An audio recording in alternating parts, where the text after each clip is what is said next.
नमस्कार, ये आकाशवाणी चंडीगढ़ है। अब आप अमन सैनी से प्रादेशिक समाचार सुनिए। सेवा और सुशासन के मंत्र के अनुसार सरकार प्रधानमंत्री नरेंद्र मोदी की अगुवाई में देश में बदलाव लाने और देश की प्रगति के लिए अनथक प्रयास कर रही है। इस विशेष श्रृंखला सेवा पर्व में हम आपको बताएंगे कि मोदी सरकार ने किस तरह से पर्यावरण और जैविक विविधता को बचाने के लिए काम किया है। प्राचीन वैदिक ज्ञान के पृथ्वी हमारी माँ है और हम इसके बच्चे हैं। भारत की पर्यावरण के साथ मित्र भाव से चलने की यात्रा एक जीवंत उदाहरण है। पिछले 11 वर्षों में प्रधानमंत्री नरेंद्र मोदी के नेतृत्व में इस प्राचीन ज्ञान को धरातल पर उतारा गया है। प्रोजेक्ट टाइगर से लेकर प्रोजेक्ट लायन और फिर प्रोजेक्ट चीता तक राष्ट्र ने लुप्त हो रही प्रजातियों को फिर से संरक्षित किया है और उनके रहने के लिए अभयारण्य तैयार किए हैं। भारत में आज जंगली चीतों की आबादी विश्व में सबसे ज्यादा है और एशियाई शेरों की आबादी भी बढ़कर 891 हो गई है, जो पिछले एक दहाके में 70% की वृद्धि इंगित करती है। हमारे लिए एनवायरनमेंट ये आर्टिकल ऑफ फेथ है। पूरे सृष्टि को चलाने के लिए मिल्किंग ऑफ नेचर तक तो चल सकता है, लेकिन एक्सप्लॉइटेशन ऑफ नेचर नहीं चल सकता है। देश में अग्रभूमि की तरफ भी ध्यान दिया जा रहा है। भारत में इस समय 91 रामसर हैं जहां पे प्रवासी पक्षी देखने मिलते हैं। वास्तविकता में एक पेड़ मां के नाम अभियान के तहत 142 करोड़ से ज्यादा पेड़ भी लगाए गए हैं। देश में वन क्षेत्र में भी तेजी से वृद्धि हुई है।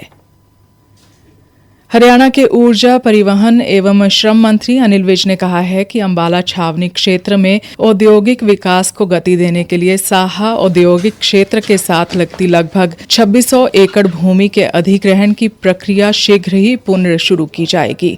ऊर्जा मंत्री ने कहा कि अंबाला के उपायुक्त को भूमि अधिग्रहण की प्रक्रिया को पुनः शुरू करने के निर्देश दिए गए हैं।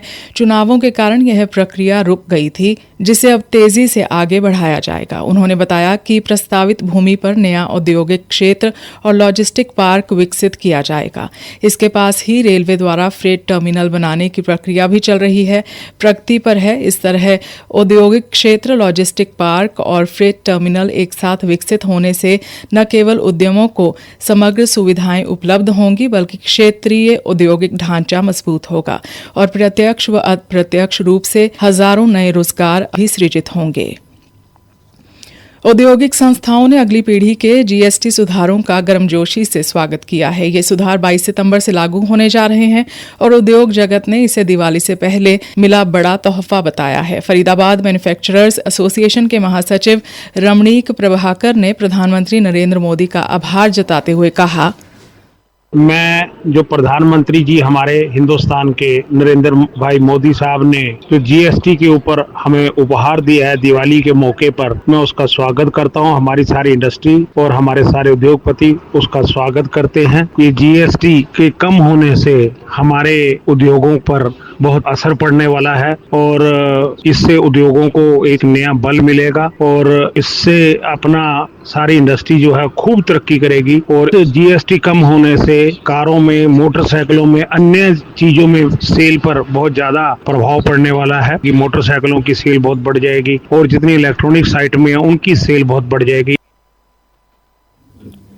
उनका कहना है कि नए जीएसटी सुधारों से उद्योगपतियों, कच्चा माल सप्लाई करने वालों और मजदूर वर्ग सभी को लाभ होगा। इससे टैक्स प्रक्रिया सरल होगी, कारोबारियों का बोझ कम होगा और उत्पादन लागत घटेगी। श्री प्रभाकर ने कहा कि प्रधानमंत्री का आत्मनिर्भर भारत की दिशा में यह एक बड़ा कदम है और प्रधानमंत्री मोदी के नेतृत्व में देश वैश्विक चुनौतियों का डटकर सामना कर रहा है।